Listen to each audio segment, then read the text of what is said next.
so much of what we're looking at right now is exactly what you're talking about, that around the country, people are working from home, they're working remote, one way or the other. In fact, it was funny, we were talking right before we got started, Brett, and we had 6 weeks ago-ish, I was presenting close to 200 workshops around the country.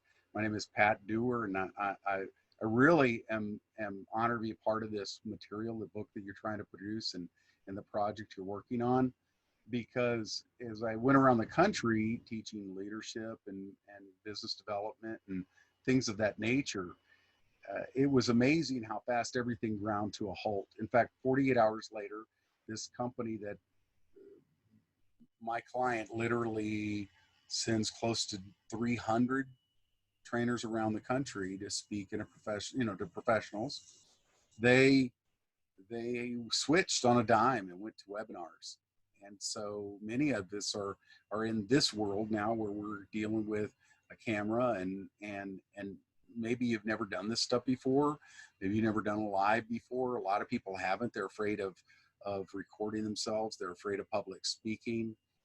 And the fact is that for a while, this may be the new normal.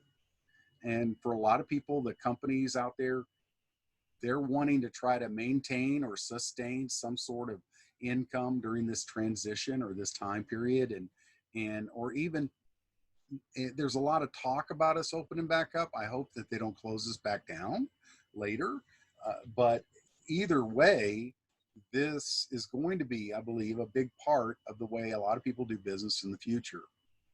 The thought that I had in putting this material together was, what are just three things that a business owner could do that would shift, prepare, and probably open some doors for a lot of things in the future as the lockdown is ended, or even if it's sustained for a bit longer.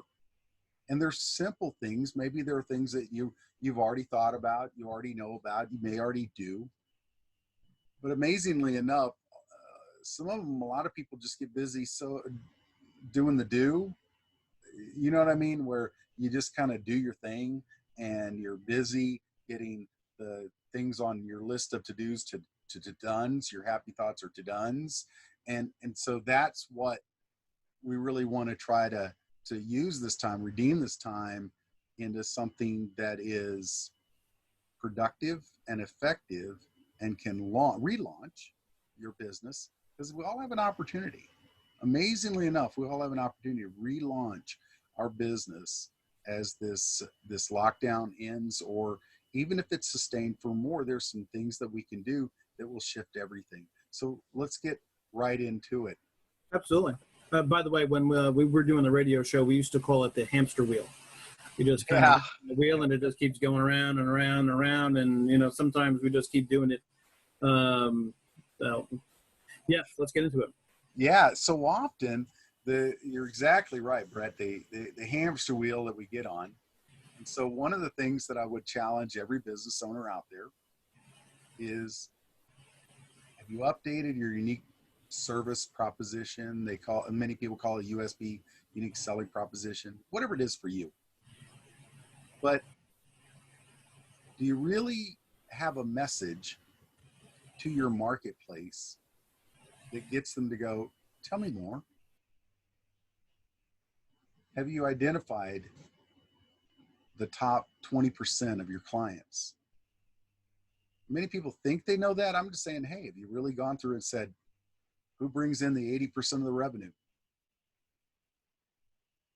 Have you been calling them during this time period? Have you created some Zoom calls like this or whatever it is for you that's a video conferencing, and just said, hey, I'm just checking on you.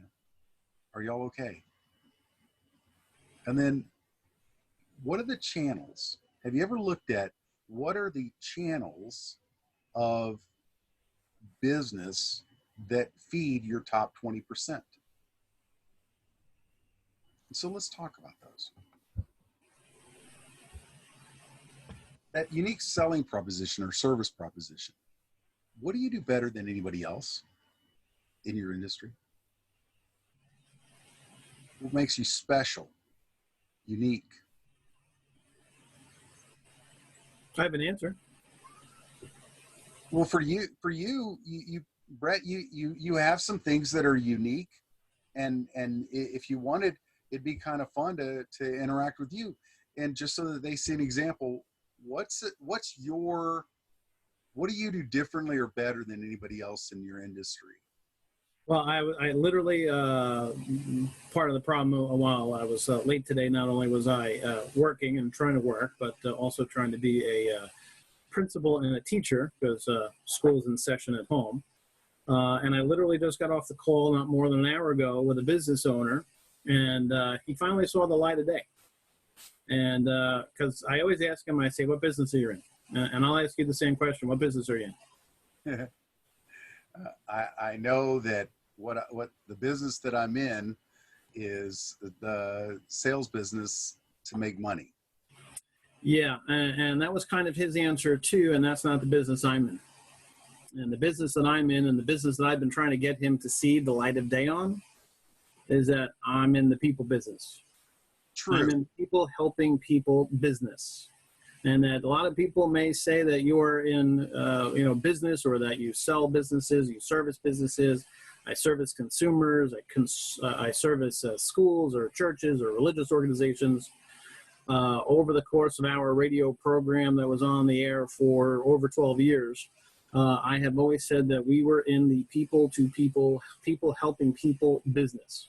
Yeah. And one of the things that we did is we started going back to doing our, not a radio show, but, we started producing content as if we were on the radio because there were so many areas that people needed help in, like the PPP loan. I'm not a bank. I'm not a lender. I have nothing to do with payroll. We're more in the HR employee benefit field. But, when we heard that people couldn't really get the loans, we said, here are a bunch of contacts. Go. Help yourself. If you have any questions, we'd be more than happy to help you. And so many people called us thanking us that we were able to provide them with a connection so that they can go out and get the funding that the government was talking about. That's exactly right, though. The people business. But, I'd love to take that a step further. It's the people persuasion business. What I mean is just, if you just give information without someone taking action, you really didn't affect anything.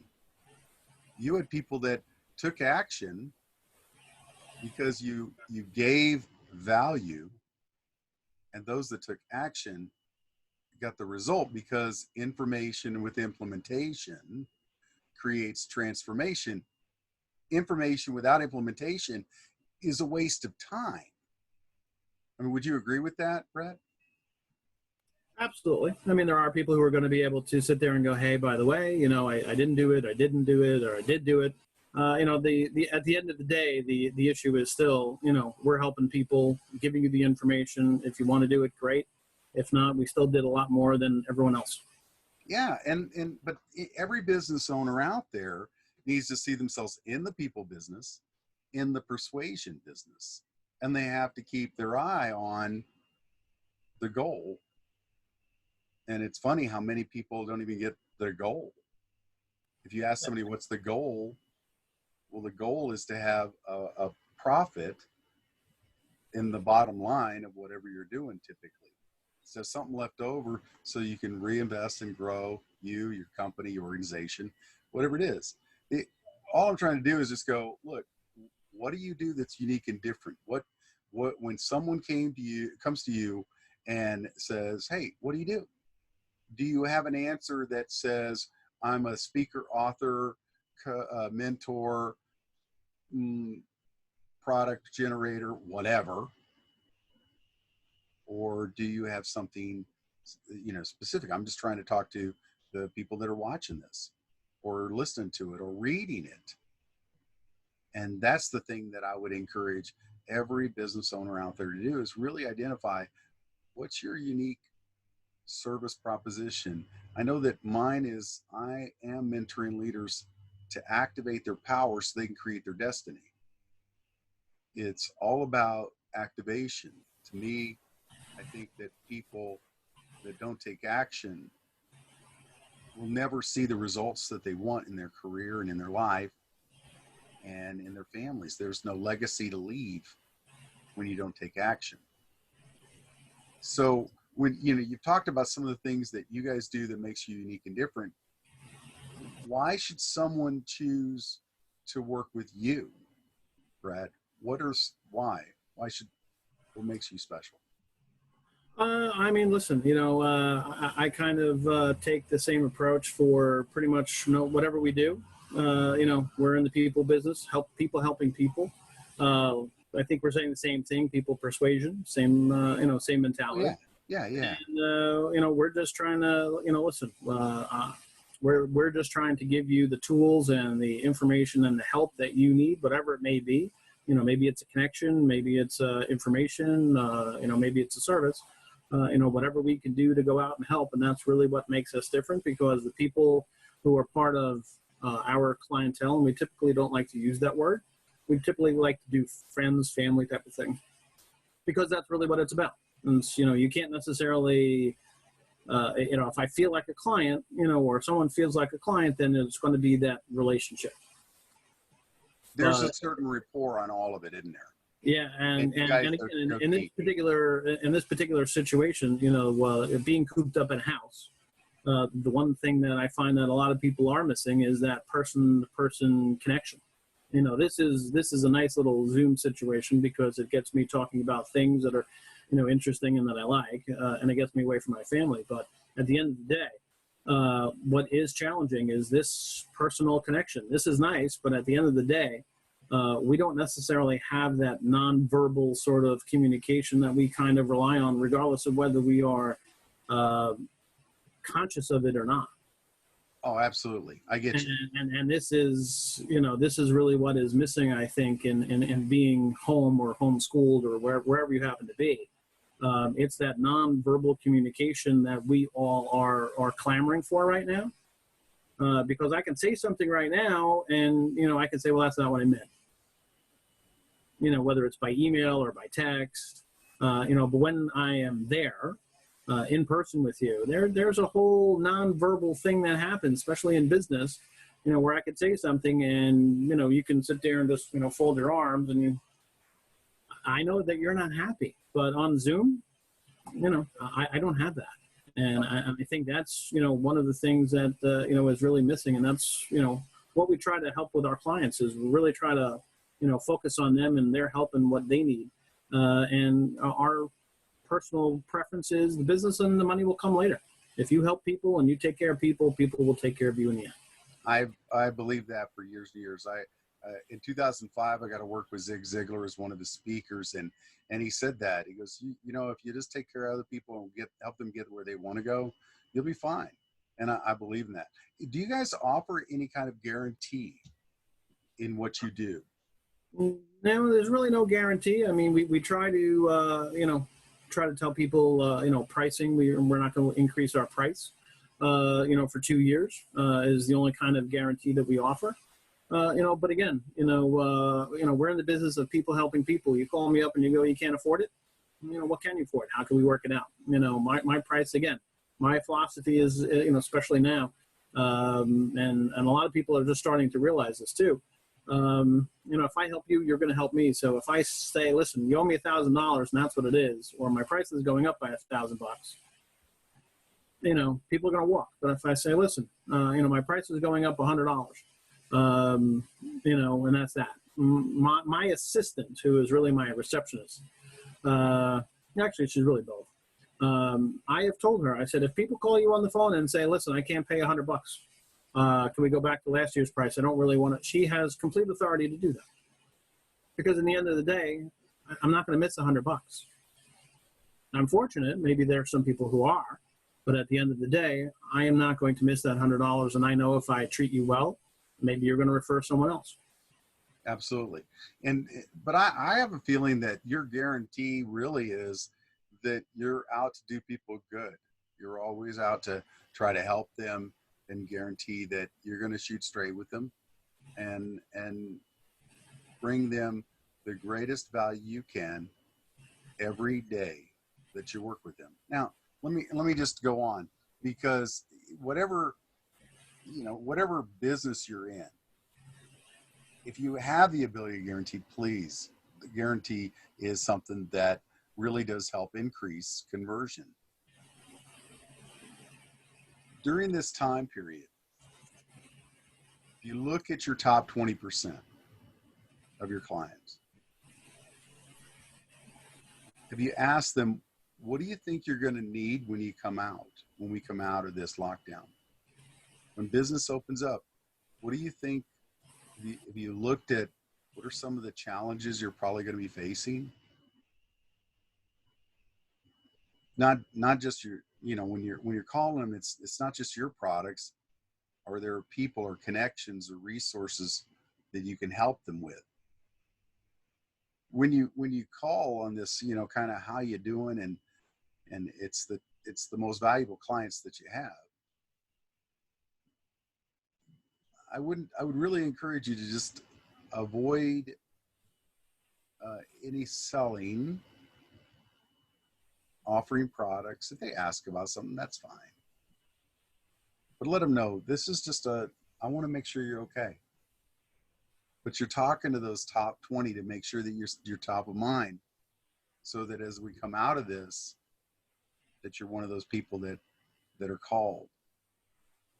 If you do have any introductions or connections that you can make that would help them, I would encourage you to make those introductions within 48 hours of that call, and then follow up with the person you referred and make sure, have you contacted my client?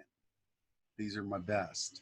I believe you're a great resource to me. I believe you can be for them. But if I don't find out that you haven't contacted them, if I find out they haven't contacted them, then you've let me down, and I'll have to use somebody else next time. I want to grow the people around me as much as I can. And so I just feel like during this time period, just like Brett was saying, the personal touch, as close as you can get there, is something that a lot of people need. There's a lot of hurting people. Hurt people hurt people. That is definitely true. Why can't we just reach out and make sure that people know, I'm concerned about you, concerned for you, and want to make sure that you're taken care of every way I can. And then just to go a little further on that, is that when you really look at your clients, have you ever looked at who are their vendors? You're working with a friend, a client, but who are their vendors?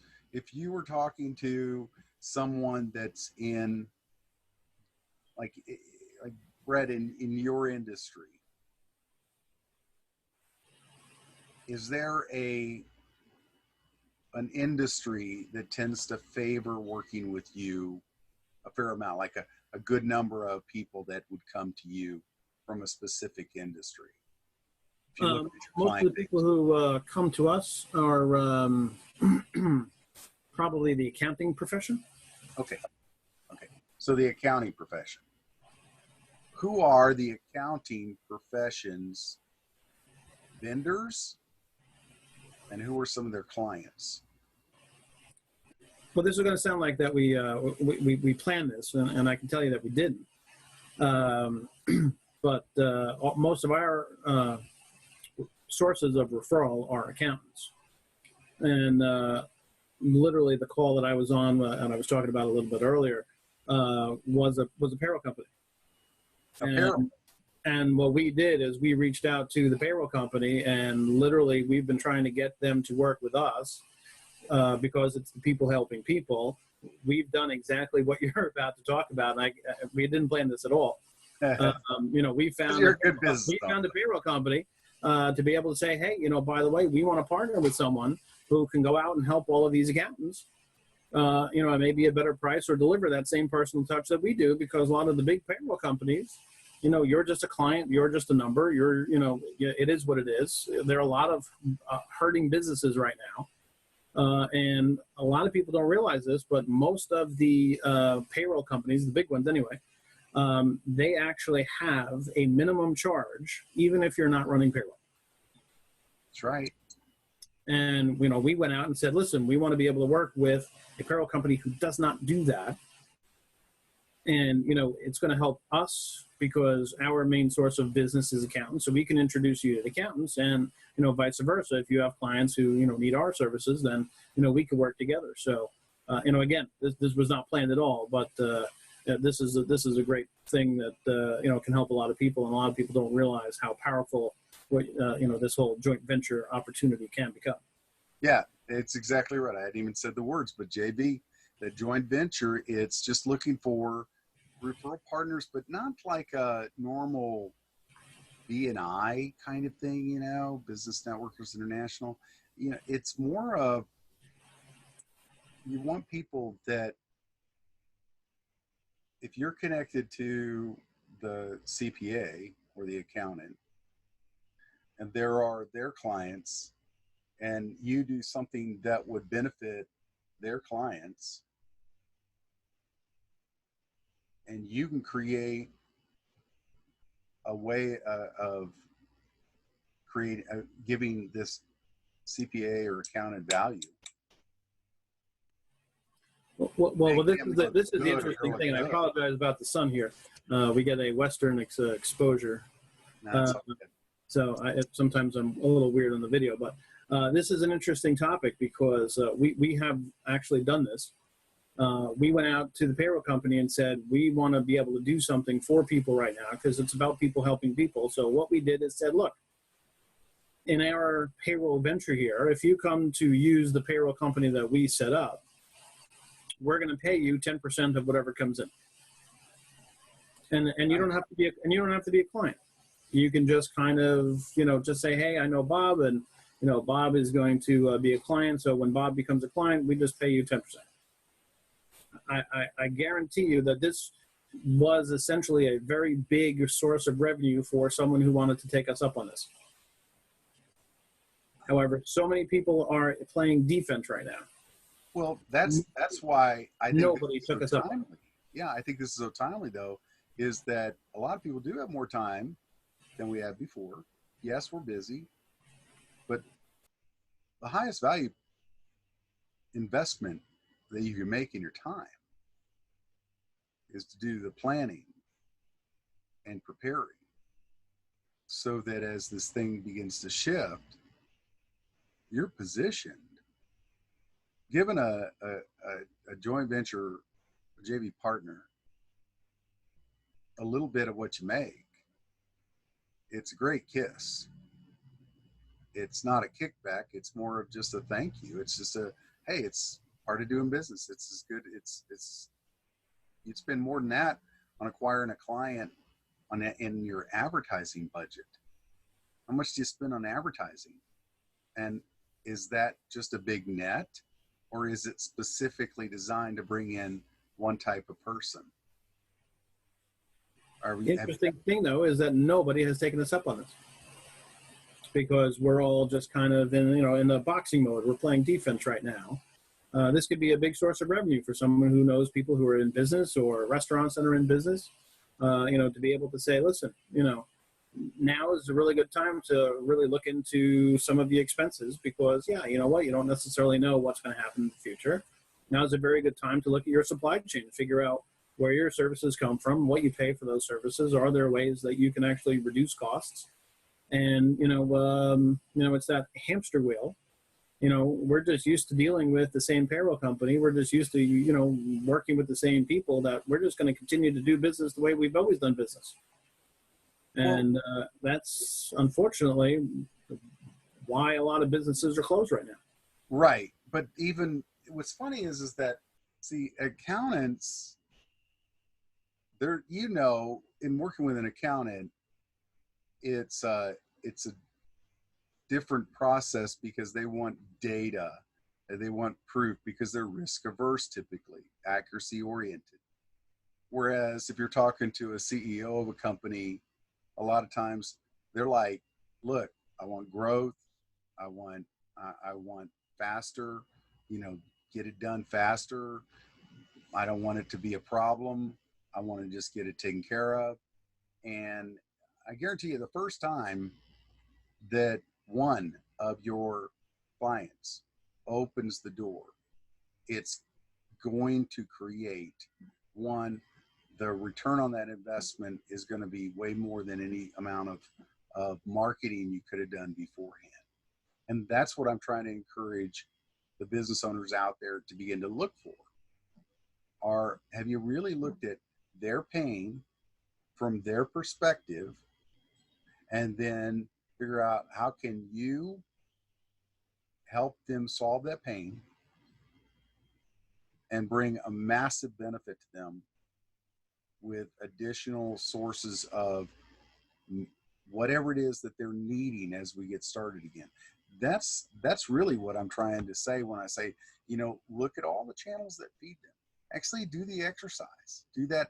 Just mentally take one of your clients and say, who are all the people that they buy from? Because if you were to look at a clothing company, who are the people that buy from them? Well, if it's someone that makes apparel for weddings, well, then you got the wedding, and then you got the photographer, and then you've got the people that do the cake and the catering and all of that. If it's, whatever industry you want to select, there are 2-3 levels deep that you can go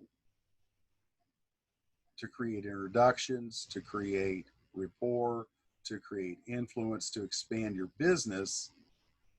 And every time you look at one of these 20%, if you get to know who they are well enough and who feeds them, they're easier to clone.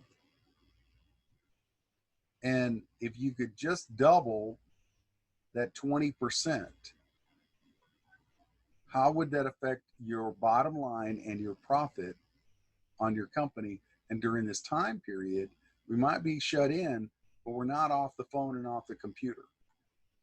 We're on those things. And so reaching out, making sure people are good, they're healthy, and what can you do to prepare them? Thinking about ways that you can really hone your message to something that speaks in a way that attracts those clients. To create the JVs out of what you're doing during this time period will shift everything as we go forward. And those are good tips for any business at any time. But I think right now, almost everybody that has been kind of pulled off the shelf for a season, they're going to have to restart the engines of their business when things get released. Would you agree with that, Brett? What's your feed on that? Oh, absolutely. And I think that a lot of people spend a lot of marketing dollars on trying to get new business from strangers. Exactly. However, the better opportunities are to do what you said, which is go back, to your top 20%, figure out, who they're using or their vendors, and start, getting referrals from your top 20%, whether there be vendors or whoever else, because people do business with people who they like, know, and trust. And those are our current top 20. That's exactly right. And what I was just saying goes into everything that's on the screen right now. Just it's getting the introductions, digging deep into their pain, and then really looking for not what's causing them pressure. What does it mean to them if you could relieve that pressure, heal that pain? Because most people are not gain oriented as much as avoiding pain. And people will tend to take action when you're alleviating their pain and keeping them out of greater pain to come. if they can hear your message and just begin to interact. A lot of people are in hunker down, but we've got to speak a message to them of hope, and you're here, and so you're reaching into the heart, because 5/6 of our mind is screaming at us all the time. Yep. Danger, danger, old Robinson, you could die from this. Well, the one thing I will add is that every time I go into a seminar or a client, or I always ask them, when do you file your taxes? And if they say March or October, then I know that they are trying to avoid the pain. If they say January, then those are the people who are actually proactive and looking to the future and looking for the benefit. So there are a lot of people who actually do both. You know, some people are actually a little bit more proactive, some people more reactive, but a great question, certainly in my line of work, is when do you file your taxes? And that lets me know whether or not you are proactive or reactive. Absolutely, absolutely. Well, that's really the things that I really wanted to share today. If you're interested in learning more about trying to grow the business, grow your any business, there's my website is DOER, the number 10, and then the letter K, and then businessstrategies.com. And there's a ton of resources and videos that are out there that can help you, give you the keys to learning more. And I just encourage you to make sure that you do take action, because without action, nothing happens. If you're feeling pain, my question is, how long are you going to stay in that pain? Because the difference between where you are and where you want to be is what you know and what you do with it. Not just what you know. Knowledge alone doesn't change anything. It's the actions we take that creates the transformation we want. This is Pat Dewar. Brent, thank you so much for letting me do this with you. Oh, thank you. I think this is going to be a very big benefit that's going to help a lot of people, and hopefully we can raise some money for some local food banks. I'm honored to be a part of it. Thanks so much. All right, I stopped the recording. And I'm